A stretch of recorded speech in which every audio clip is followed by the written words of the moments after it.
Well, floor's in, finally. Nice echo in here. I'm just standing on the outside. They still have to put the aprons in and everything. They got the floor poured today. They started this morning at 7, and I think the last two guys on the crew left about 5 o'clock. So, nice smooth finish floor. The aprons will be a broom finish.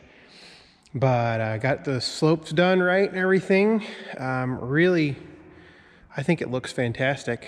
Can't wait to get some stuff on it. That will hopefully be, I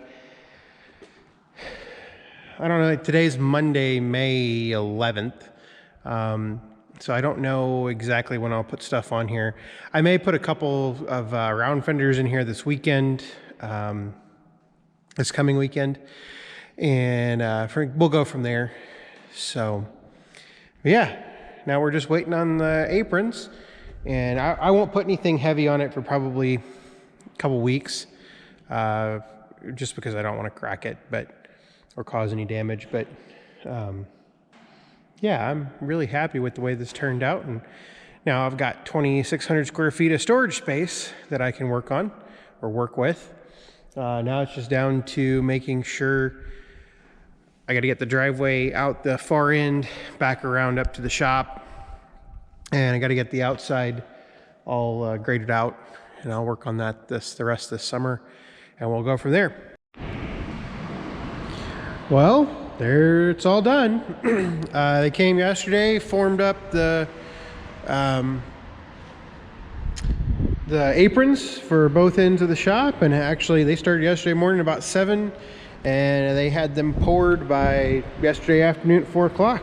What they did is they actually chipped out the concrete here.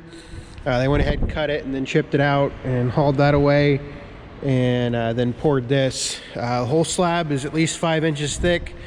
They went down, I don't want to walk out too far because it's extremely windy. They actually went down the entire front of the shop,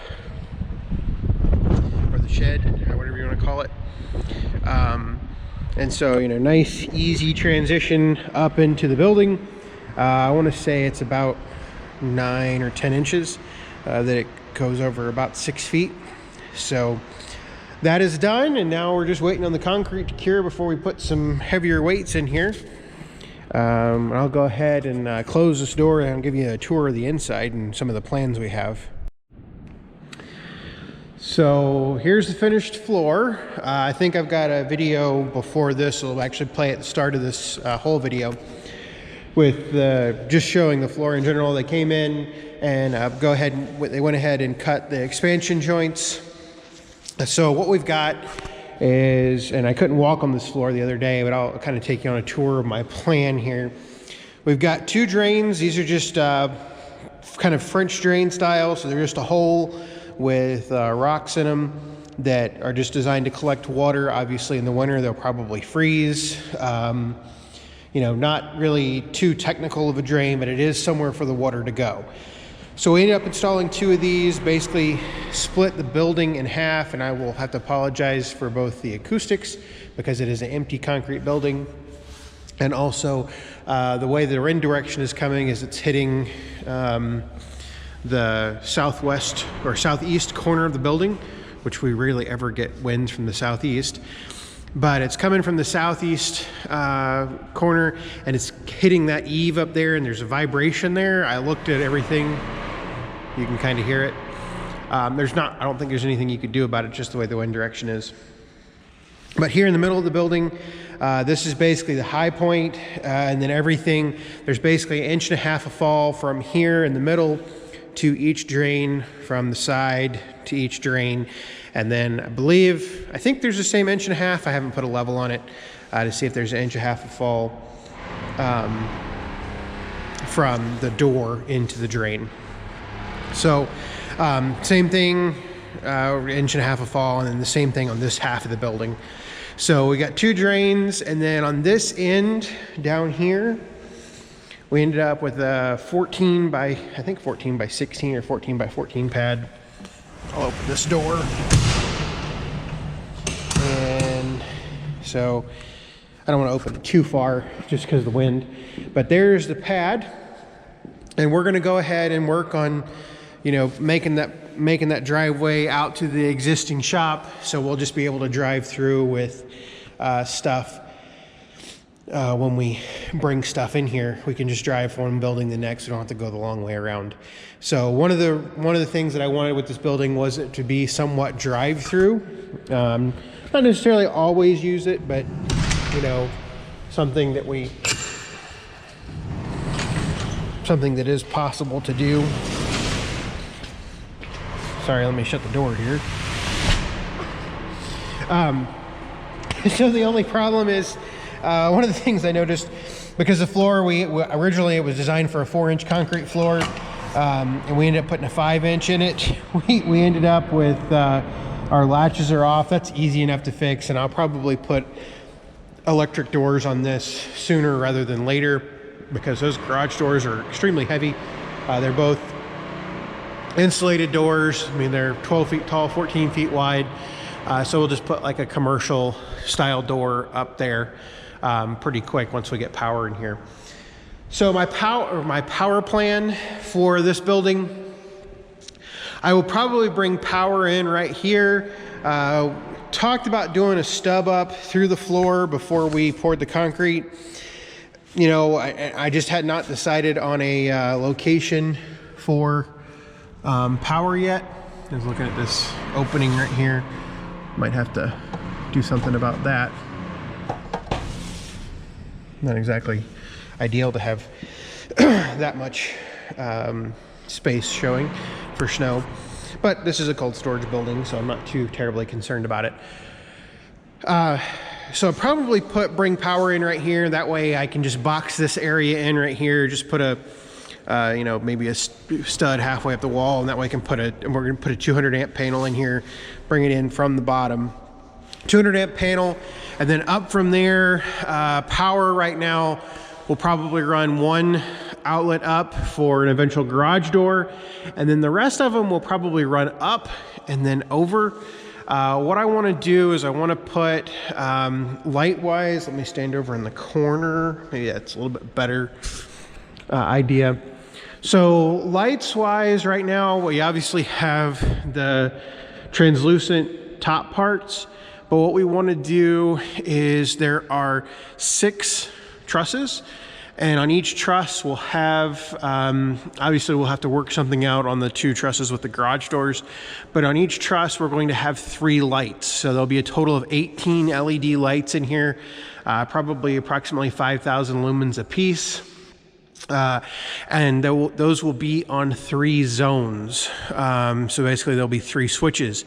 It'll probably be, I haven't quite decided if I want it to be a double switch yet, so basically one down there and one on this end of the building, or if it's just all going to be controlled from down there since the man door is down there.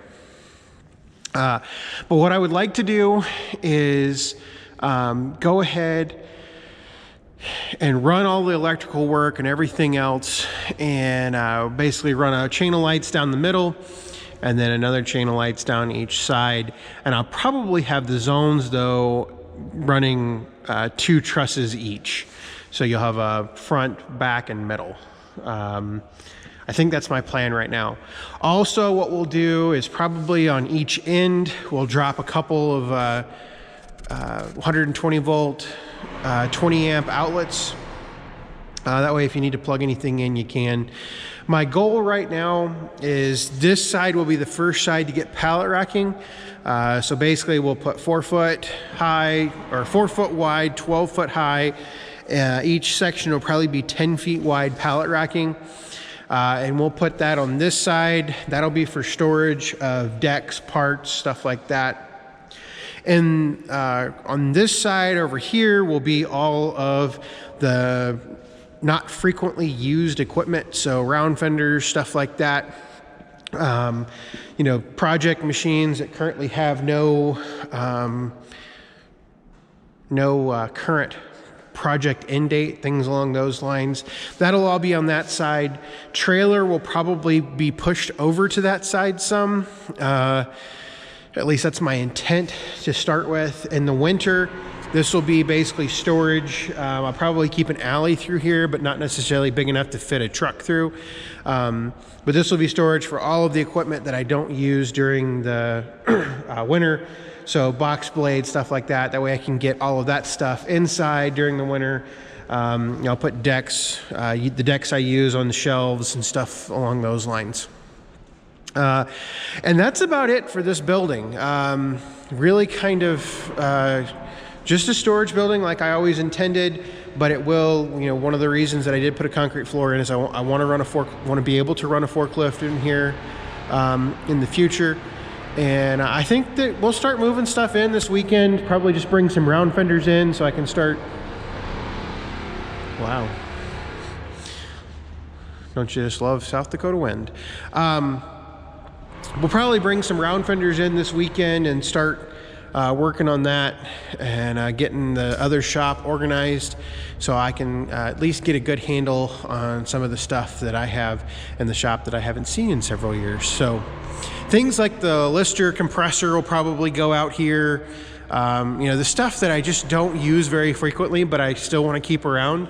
I'll use that Lister compressor to blow out the sprinkler system in the fall. I use it for 2 hours a year, but for the embarrassingly $80 that I paid for it, it's kind of nice to have around. I actually tried to sell it one time and had a couple offers on it and just decided not to, and now it's kind of a permanent fixture around here. But I think that's it. The building's done. We'll let the floor cure a lot more before we put any heavy weight on it. I think basically 6 days worth of curing for a round fender, an 800-pound round fender should be perfectly fine. Next, the first big thing we're going to put on it is something that weighs approximately 3,600 pounds. That'll probably be in 2 or 3 weeks, maybe a month. I'm not really sure. And then we got another thing that weighs about, I want to say right at maybe 3,500 pounds. So there'll be 8,000 pounds on this floor here pretty quick. I want to give it enough time to cure. That'll start off in this corner and maybe migrate over to this corner.